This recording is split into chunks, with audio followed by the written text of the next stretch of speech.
사람의 마음 속에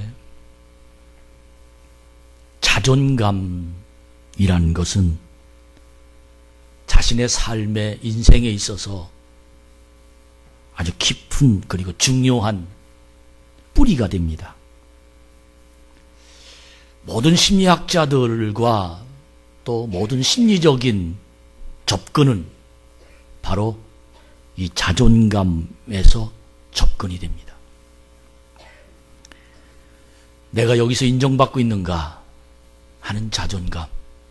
오늘 옆 사람이 나에게 이쁘다 그랬는데 그 한마디가 내가 옆에 사람과 함께 앉아도 전혀 이상하지 않는 그런 자존감.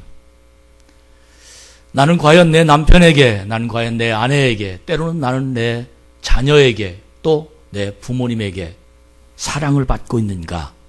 라는 자존감. 나는 지금 우리 가정에 어떤 위치인가? 나는 우리 교회에서 어떤 위치에 있는가? 남들과 비교하면서 내가 가지고 있는 자존감이 사실 오늘 이 자리에 여러분과 제가 있지만 그것을 찾으면 내 자신은 떳떳해집니다. 그리고 당당해집니다. 그러나 오늘 처음 나왔다든지 아니면 내가 이 교회 위치에 대한 자신감이나 확신이 없으면 이 자리에 앉아있는 것조차도 목사와 눈을 마주치는 것조차도 사실은 부끄럽고 때로는 내 자신이 황당할 뿐만 아니라 어렵습니다.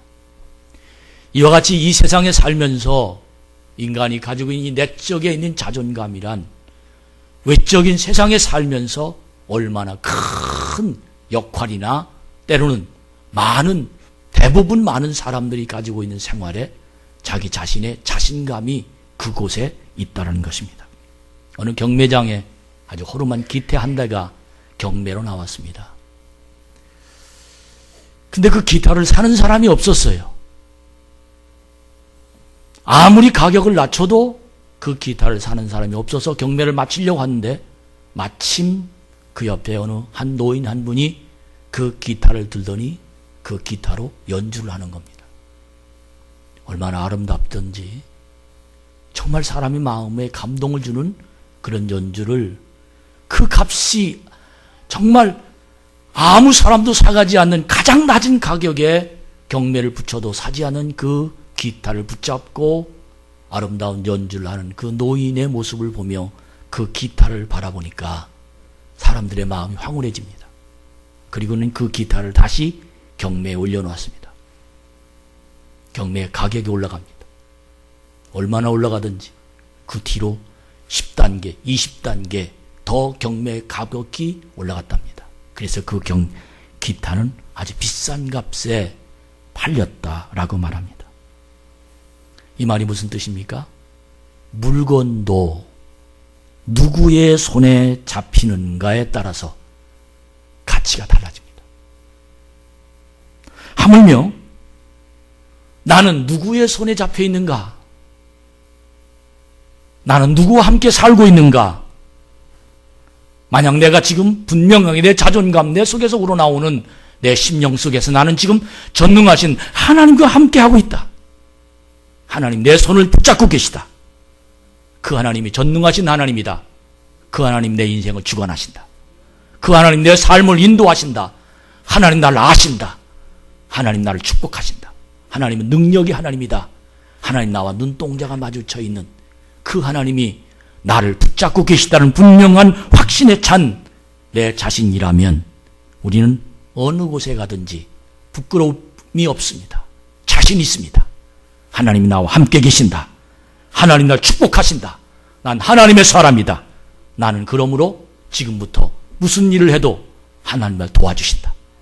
이런 능력이 내 속에서 나의 심령을 붙잡아 주시는 큰 은혜로운 내가 되는 줄로 믿습니다. 그때부터 나의 가슴에 고백 내지는 간증이 되는데 그 간증을 가리켜 저는 철학이라고 생각했습니다.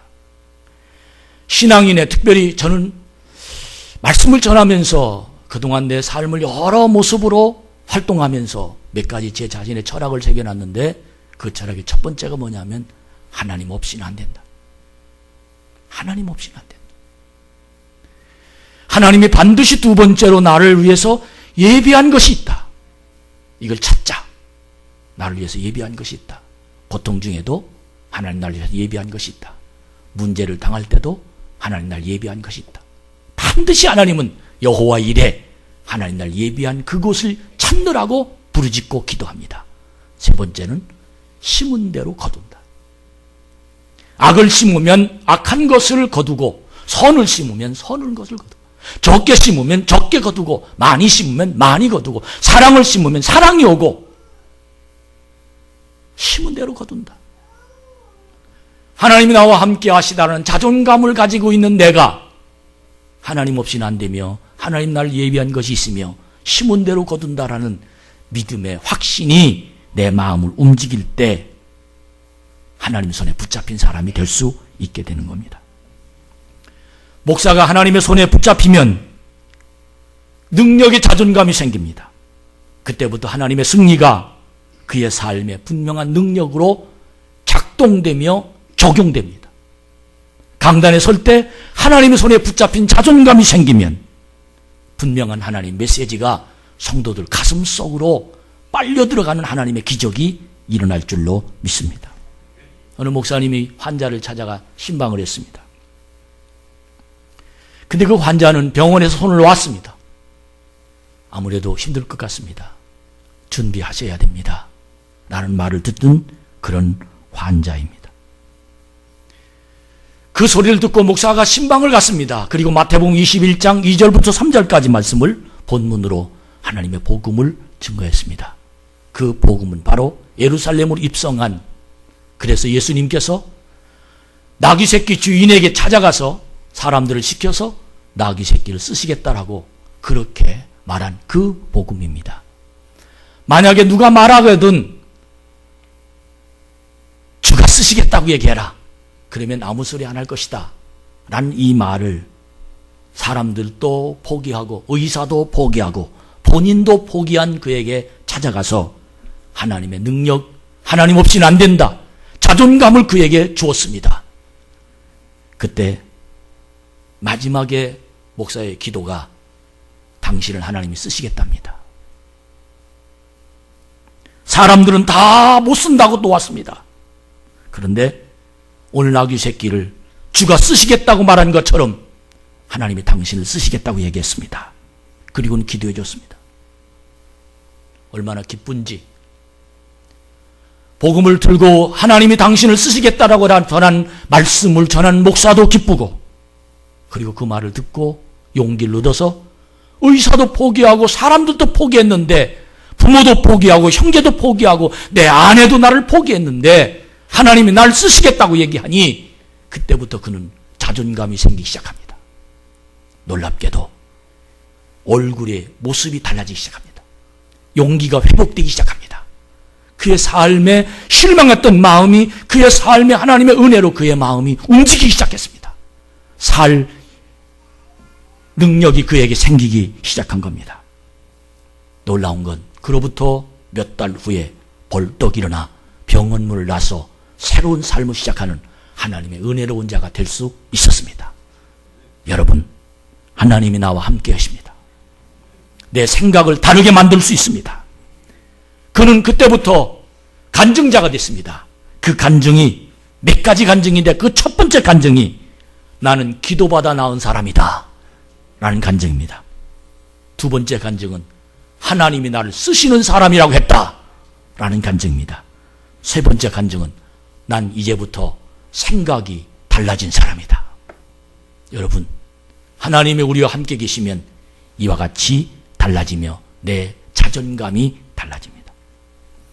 오늘 저는 이 내용을 전하면서 내 마음 속에 나에게 하나님은 어떤 분이실까를 질문해 봅니다. 여러분에게 하나님은 어떤 분이십니까? 마지막으로 모든 사람이 손을 놓은 그가 하나님을 만나서 새로운 삶을 시작하여 병고침을 받아 간증자가 되듯이 나에게 그 하나님이 살아계셔서 나와 함께 계시는데 나는 지금 과연 세상을 어떻게 살고 있는가? 만약에 회사를 경영하는 사장님이 그에게 찾아와서 주가 쓰시겠다라는 이 말씀을 듣고 난다면 그 회사를 경영하는데 그는 어떻게 자기 삶을 맡기며 회사를 이끌어갈까? 공부하는 학생에게 하나님 널 쓰시겠다고 얘기했다라고 그 말을 하나님 말씀으로 받아들였다면 그는 과연 공부하는데 얼마만큼 그에게 효과가, 그에게 하나님의 은혜가 그 속에 그를 주관할까? 결혼을 준비하는 청년들에게 하나님이 너를 쓰시겠다고 말한다라고 말한다면 그는 과연 어떻게 세상을 살아갈 준비를 하고 있을까? 여러분, 다시 질문합니다. 하나님은 여러분에게 어떤 분이십니까? 우린 예배드린 사람입니다. 우린 교회를 온 사람입니다. 사실은 주일날 이 좋은 날에 포기하고 주의 날을 지키려고 하나님을 거룩히 여김을 받아 하나님께 영광을 돌리려고 교회에 와서 앉아있는 사람들입니다. 그런데 나에게 하나님이 어떤 분입니까? 라고 질문하면 여러분 무엇이라고 대답하시겠습니까? 오늘 모세는 이 대답을 많은 사람들에게 실제적으로 보여지는 대답을 그들은 삶의 행동에서 나타납니다. 모세는 지금까지 이스라엘 백성들 애굽에서 인도하면서 사실은 내적인 문제들을 해결하는 그 놀라운 능력을 보여주는 일들을 했습니다. 백성들에게 자존감을 높였습니다. 하나님 우리와 함께 하신다. 홍해바다를 건널 때도 그들은 그렇게 고백했고 애굽에서 10가지 재앙을 만날 때도 그들은 그렇게 대답했고 물이 없어서 고통스러울 때 쓴물을 단물로 만들 때도 그렇게 하나님 우리 편이다 그렇게 고백을 한 겁니다.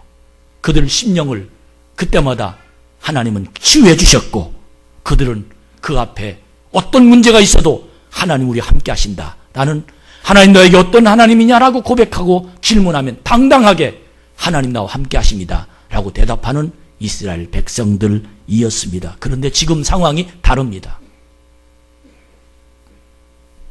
전까지만 해도 그들은 내적인 문제였습니다. 내가 하나님을 어떻게 고백할 수 있느냐라는 내적인 문제입니다.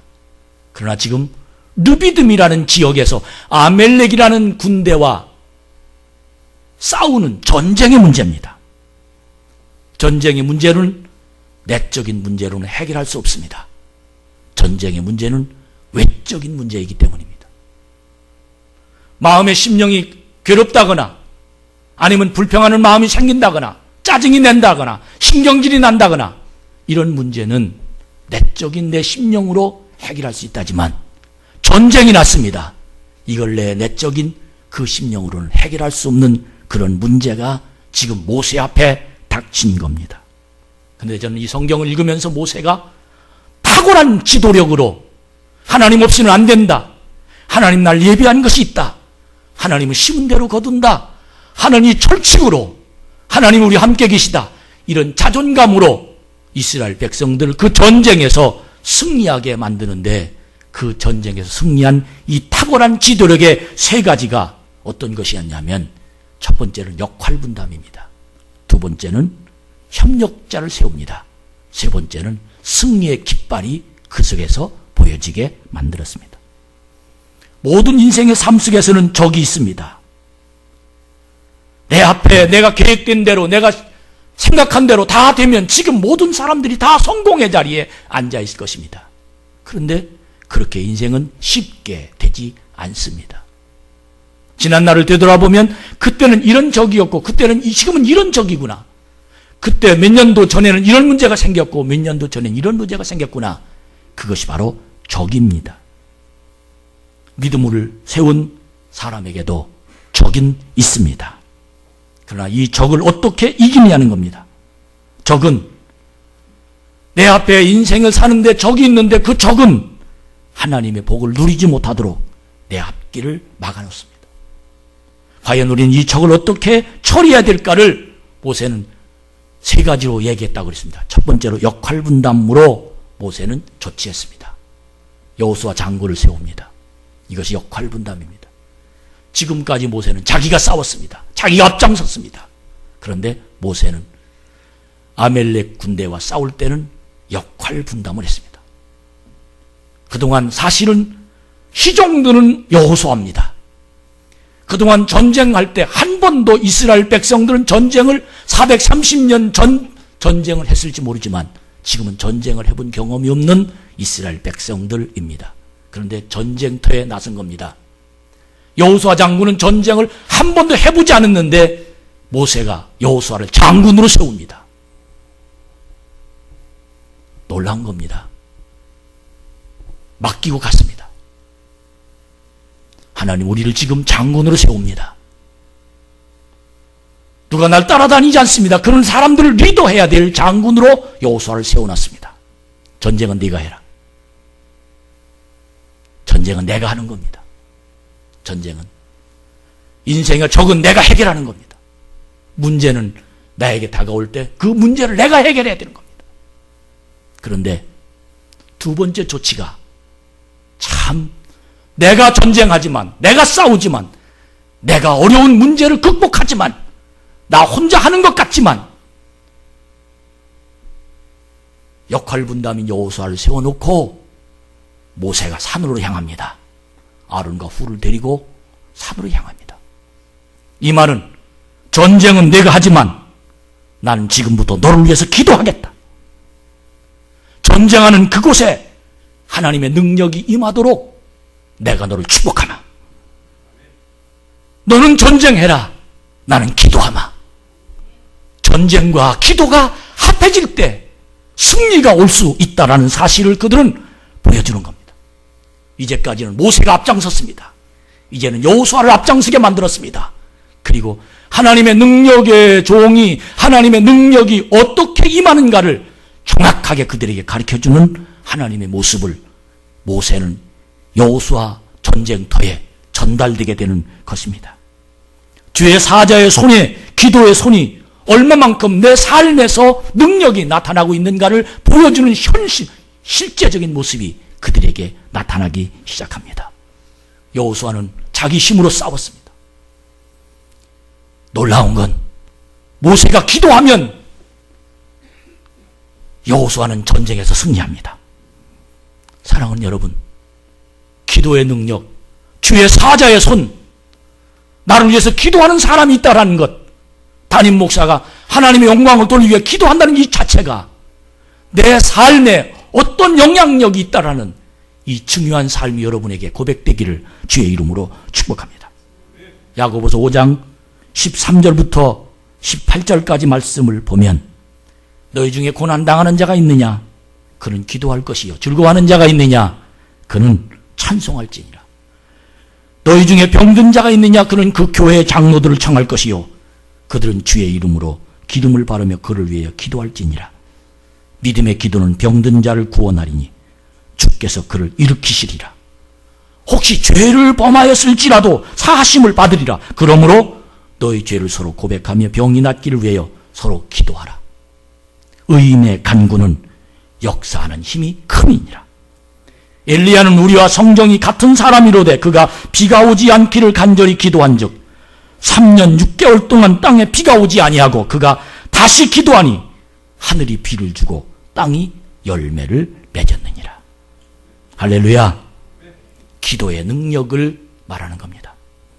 중보 기도의 능력이요, 주의 사자의 능력이요, 엘리야가 하나님의 능력을 보여준 것처럼 결국 인생은 나 혼자 사는 것이 아니라 하나님의 영역으로 산다.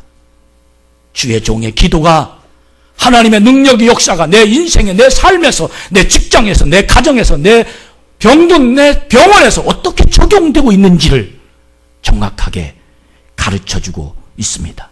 특별히 출애굽기 17장 11절 말씀에 보면 모세가 손을 들면 이기더니 란 이 중요한 메시지가 우리에게 어떤 영향력을 주고 있느냐는 겁니다. 모세가 손을 들면 이기더니, 사랑하는 여러분, 손이 올라가 있으면, 주의 사자가 손이 올라가 있으면 전쟁에서 이깁니다. 이 말을 목사님이 기도해 주시면 나는 승리합니다.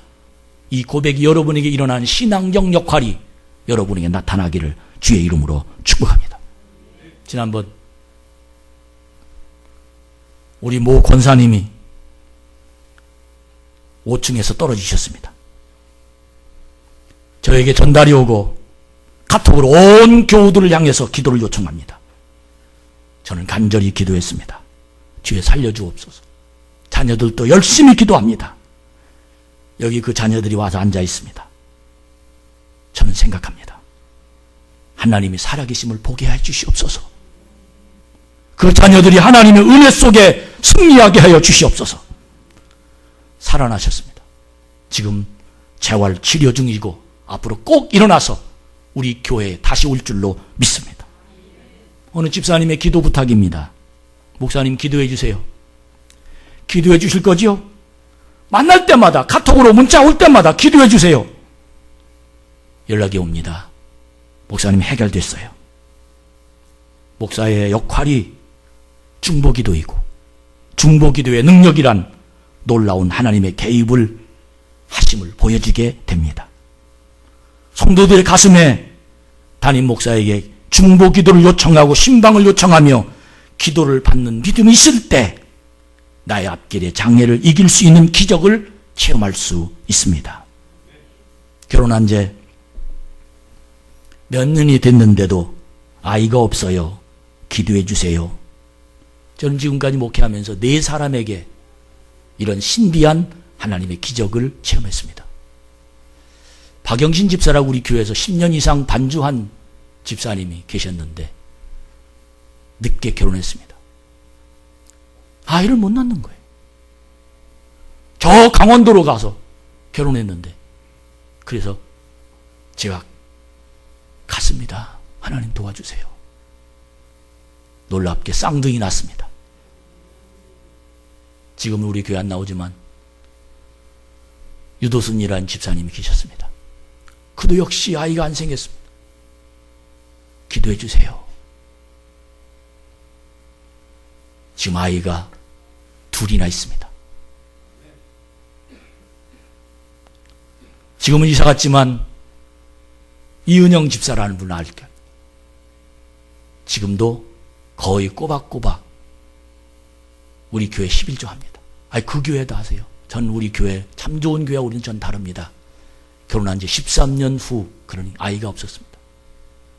내 신방 가서 놀랍도록 기도하여 아이가 생겼습니다.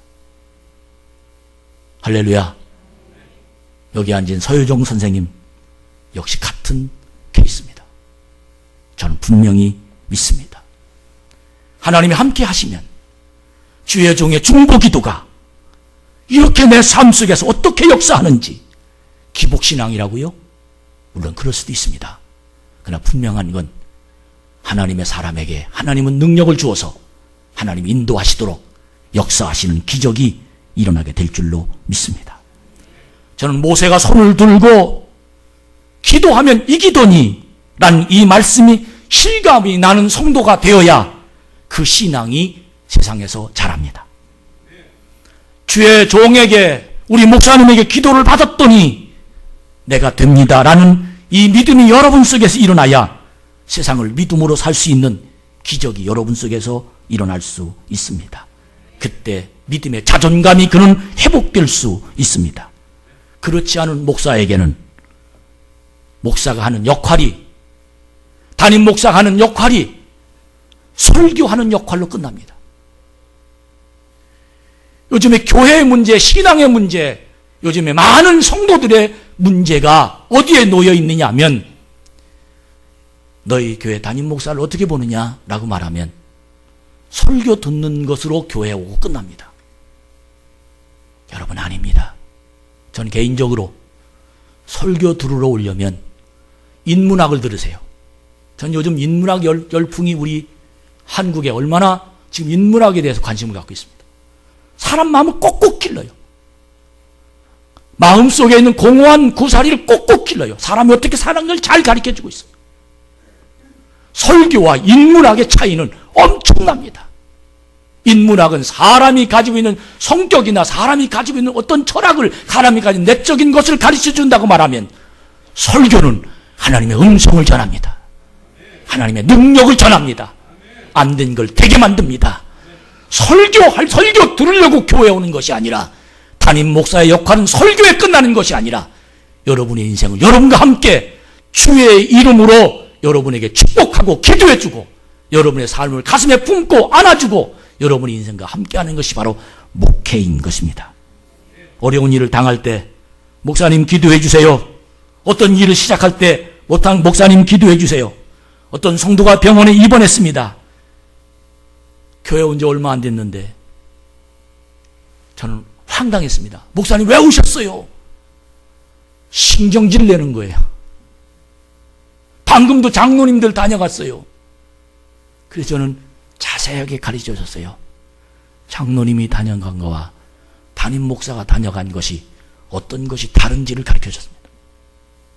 신방이란 무엇인지를 가르쳐 줬습니다. 그는 이해를 했습니다. 그리고는 고맙다고 이야기를 그런 거군요 라고 얘기를 했습니다. 목회란 뭐냐? 미니스트라고 말합니다. 이 목회란 뭐냐? 첫 번째는 세퍼팅 미니스팅. 이 말은 지켜준다는 겁니다. 사람들의 영혼을 지켜주고 그의 인생을 지켜줍니다. 상담자이기도 하며 목회는 여러분들의 앞길을 안내하는 가이드 역할도 합니다. 세퍼팅 미니스팅. 두 번째 목회는 티칭합니다. 가르쳐줍니다. 저는 전문가 아닙니다. 여러분 전문가입니다. 근데 목사가 어떻게 가르칠 수 있습니까? 하나님이 말씀하심을 가르칩니다. 세 번째로 목회는 패스톨 미니스트, 패스톨이라고 말합니다. 이 뜻은 목양한다는, 양을 보살핀다는 뜻입니다. 사랑하는 여러분, 목사는 바로 목양입니다. 목사가 손을 들면 이기돈이라는 말을 여러분이 간증자가 될 때 여러분이 교회에 오는 발걸음이 달라질 것입니다. 여러분, 우리 교회에서 우리 목사님이 기도를 받았더니 내가 잘 된다는 고백을 할 수 있을 때 여러분이 교회에 와서 섬기는 태도가 달라질 것입니다. 이것이 신앙입니다. 여기에서 하나님의 기적이 일어날 수 있게 되는 것입니다. 두 번째로 여호수아는 모세는 협력자를 그 주위에 배치했습니다. 아론과 훌을 데리고 산으로 올라간 겁니다. 왜? 모세는 인간이라는 것을 증명해 주고 있습니다. 나도 사람이다. 내가 손을 언제까지 들고 있겠느냐라는 것입니다. 놀라운 건 손이 들어 있어 사람들이 그 광경을 보고 하나님의 능력이 손을 들고 있으면 전쟁에서 승리하는데 손이 내려가면 전쟁에서 집니다. 이걸 눈으로 똑똑히 아론과 훌이 바라보고 전쟁하는 모습을 눈으로 보면서 너무너무 안타깝게 생각했습니다. 17장 12절에 보니까 피곤하여 팔이 내려오니 전쟁에서 집니다. 피곤하여 팔이 내려오니 여호수아가 하는 전쟁에서 지기 시작합니다. 그럼 모세는 벌떡 들었습니다. 또 이기기 시작합니다.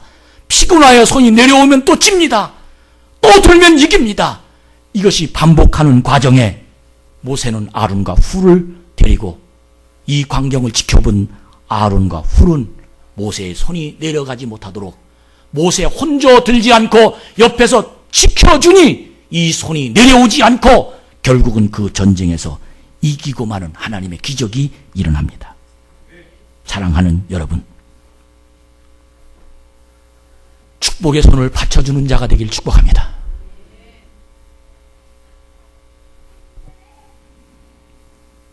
저는 부족합니다. 그러나 분명한 것은 하나님이 34년간 세워주셨습니다.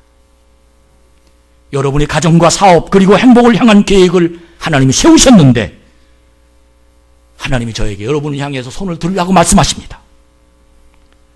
그런데 목사의 손을 필요하지 않는 성도가 있다면 그 성도는 아마 하나님의 복은 없을 겁니다. 사랑하는 참 좋은 교회 성도 여러분, 목사가 힘이 들어 내려간다면 안타까운 일들이 벌어질 것입니다. 교회는 바로 이러한 사건이 날마다 일어나야 됩니다. 전 아이들 매달 한 번씩 축복기도 합니다. 믿음으로 받은 사람들은 이 아이가 어떻게 된다는지를 알고 받을 수 있어야 됩니다. 저는 한 달에 한 번씩 사업자 신방을 합니다. 축복기도 합니다. 하나님의 능력이 어떻게 일어난다는 사실을 알고 받는 사람들은 하나님의 기적이 반드시 일어나게 될 줄로 믿습니다. 많은 사람들이 기도받으러 옵니다. 영권이란 무엇입니까? 하나님이 주신 믿음, 자존감이 내 속에 있을 때 목사를 통한 하나님의 영권이 나타날 수 있습니다. 사랑하는 여러분, 21세기의 가장 큰 문제가 목사를 설교하는 일에 국한하고 있다는 겁니다. 설교 듣는 일만 교회에 오고 있다는 겁니다. 아닙니다. 교회는 하나님의 신비한 능력이 있습니다. 여기는 하나님의 놀라운 기적이 일어납니다. 만약에 여러분의 머릿속에 이해시키고 마는 것이라면 결국 여러분은 설교로 이해할 수 없을 것입니다. 그 이유는 하늘의 사실을 어떻게 말로 이해할 수 있습니까? 내 가슴에 성령의 권능이, 하나님의 능력의 역사가 나를 주장할 때 여러분의 인생은 하나님이 책임져 주실 줄로 믿습니다. 사랑하는 우리 참 좋은 교회 성도 여러분, 이 자리가 기도받아서 주의 종의 팔이 올라가 여러분의 인생에 하나님이 축복하신다는 간증자가 일어나는 기적의 산실로 만들어가는 참 좋은 교회가 되기를 축복합니다. 여러분 마음속에 하나님의 기적이 주인공이 되어서 오늘 또 믿음으로 하나님의 승리하심이 일어나기를 간절히 바랍니다. 결론을 말씀드립니다. 17장 13절에 보니까 여호수아가 드디어 승리합니다. 아멜렉에서 그 백성을 쳐서 무너뜨리니라 라고 분명한 여호수아 장군의 승리가 있어 14, 15절 말씀에 보면 그것을 여호와 니시, 여호와의 깃발이 흘러들어진 놀라운 승리의 깃발이 그곳에 꽂혀지기 시작합니다. 사랑하는 여러분, 정말 여러분과 제가 부활의 기쁨이 누려지는 믿음으로 오늘까지 살고 있는 여러분과 저인데 나를 이해시켜 주세요라고 내 마음을 던져놓고 강단에 교회에 앉아 있으면 결코 나는 이해될 수 없습니다. 그러나 주여 축복의 손이 올라가기 원합니다. 하나님의 능력이 나의 삶에 일어나길 원합니다. 하나님의 운행하시는 역할이 이 성전 안에 찬양할 때, 기도할 때, 말씀 읽을 때, 말씀 들을 때, 그리고 하나님께 헌금할 때, 전도할 때, 내 삶에 사역할 때 하나님의 운행하심이 보여지기 시작하면 여기는 천국이 됩니다. 여기는 기적의 능력을 만들어지는 하나님의 곳이 될 줄로 믿습니다. 교회는 건물이 아닙니다. 교회는 하나님의 집입니다. 여러분, 예배는 설교가 아닙니다. 설교는 일부분일 뿐입니다. 예배 속에 하나님이 계십니다. 하나님 말씀이 들려지며 담임 목사의 손이 여러분의 가정으로 올라가도록 기도하고, 또 우리 장로님과 세워주신 직분자들은 담임 목사가 손이 내려가지 않도록 도와주는 역할을 감당해서 우리 모두 다 이 세상에서 하나님의 이름을 높여드리고 기적의 능력이 나타나는 하나님의 자녀들이 되시기를 축복합니다.